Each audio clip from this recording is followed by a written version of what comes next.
बिस्मिल्लाहिर्रहमानिर्रहीम। दो दोस्त थे, दोनों में ऐसी दोस्ती कि हर राज मालूम था, और इनमें से एक था कि वो जलती आग में अपना हाथ डालता तो उसके हाथ पर आग असर न करती। दूसरे दोस्त ने उससे पूछा तो उसने ये कहकर बात टाल दी कि ये बहुत लंबी दास्तान है, फिर कभी बताऊंगा। दोस्त के इसरार पर इसे बताने लगा, कहने लगा कि तुझे तो मालूम है कि अल्लाह ने मुझे मालो दौलत, शोहरत और ताकत और हुस्न सब कुछ दिया है। जब मैंने जवानी की दहलीज पर पाँव रखा तो मैं बहुत ही खूबसूरत था। एक रात मैं अपने घर के बाला खाने में टहल रहा था। मैंने देखा कि सामने घर के बाला खाने में एक बहुत ही खूबसूरत लड़की टहल रही थी। चांद की रोशनी में उसका चेहरा चमक रहा था। मैं उसे देखते ही दिल दे बैठा। मैंने उससे कहा कि मैं तेरे कदमों में दौलत के अंबार लगा दूंगा, लेकिन तू वो कर जो मैं चाहती हूँ। लेकिन वो नहीं मानी। मैंने दिन रात एक कर दिए इसे कायल करने में, लेकिन वो ना मानी। और मानती भी कैसे,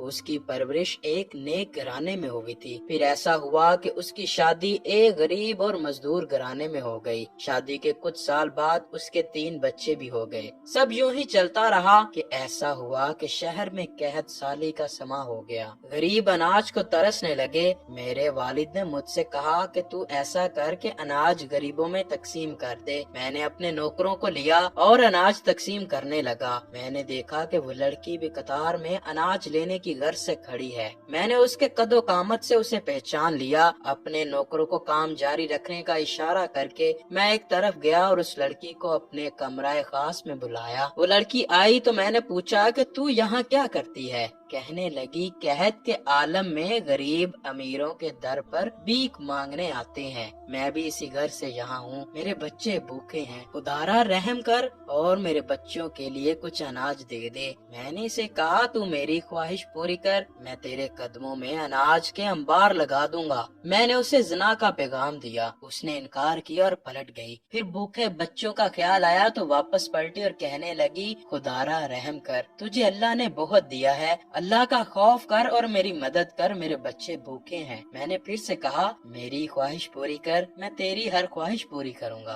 और फिर से कहने लगी, ऐसा मत कर, रहम कर, अल्लाह का खौफ कर और मेरी मदद कर। मैंने फिर वही बात दोहराई और वापस पलट गई। फिर से बच्चों के लिए ममता जागी। आखिर माँ थी, क्या करती, बच्चों की तकलीफ ना देख सकी। फिर से पलटी और मेरे पास आई और सवाल करने लगी। मैंने फिर कहा, अगर मेरी ख्वाहिश को पूरा करोगी तो सब मिलेगा, अगर नहीं करोगी तो सबको सब मिलेगा, लेकिन तुम्हें कुछ नहीं मिलेगा। एक तरफ इज्जत और आबरू, दूसरी तरफ ममता। वो मजबूर थी। वापस बच्चों के पास गई तो बच्चों ने कहा, माँ या तो हमारा गला घोंटते या हमारे लिए खाना ले आ। ये सुनकर माँ का कलेजा फट गया। दिल में सोचा कि गुनाह करके बच्चों की भूख मिटा देती हूँ, फिर तौबा कर लूंगी। ये सोचकर वो वापस आई। आकर कहने लगी, खुदारा रहम कर, मेरी मदद कर, मेरे बच्चे भूखे हैं, अल्लाह के कहर से डर और गुनाह से बच। मैंने वही जवाब दिया। अभी वो कहने ही वाली थी कि मैं राजी हूँ, फिर उसके दिल में अल्लाह का खौफ आया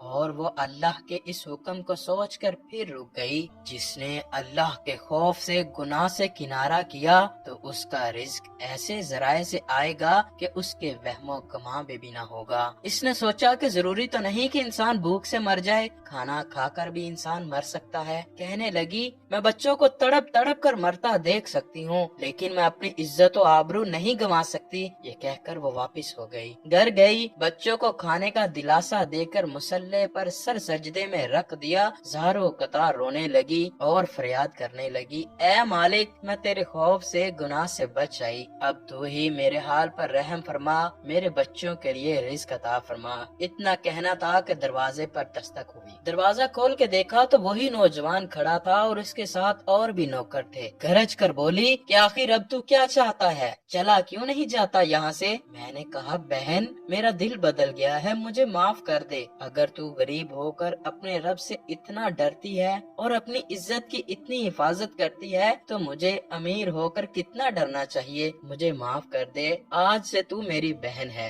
ये कहकर मैंने उसे उसके बच्चों के लिए अनाज पकड़ाया। अनाज लेकर उसने आसमान की तरफ देखा, हाथ बुलंद किए اور دعا کی، اے میرے رب، اگر یہ شخص اپنے قول میں سچا ہے تو میری تجھ سے دعا ہے کہ اس پر دنیا و آخرت کی آگ کو حرام کر دے۔ بس اس دن سے لے کر آج تک مجھے دنیا کی آگ کچھ اثر نہیں کرتی، اور امید ہے کہ آخرت میں جہنم کی آگ بھی مجھ پر کچھ اثر نہیں کرے گی۔ عورت اگر سنور جائے، اللہ کے ڈر سے اپنے دامن کو گناہ سے بچا لے، تو اس کی دعا میں اتنی تاثیر ہوتی ہے کہ جس کے لیے دعا کر دے اس پر دنیا اور جہنم کی آگ حرام ہو جاتی ہے۔ اے میری قوم کی بیٹیوں، اٹھو اور عزم کرو، سیدہ فاطمہ الزہرا سلام اللہ علیہ کی کنیز بنو، حضرت عائشہ صدیقہ رضی اللہ تعالیٰ عنہ کا کردار اپناؤ، ام کلثوم رضی اللہ تعالیٰ عنہ کا کردار اپناؤ، تاکہ دنیا دیکھے اور کہے کہ اگر 1400 صدیوں بعد کی بیٹیوں کا اس قدر پاک دامن ہے اور اتنا پاک کردار ہے، تو نبی صلی اللہ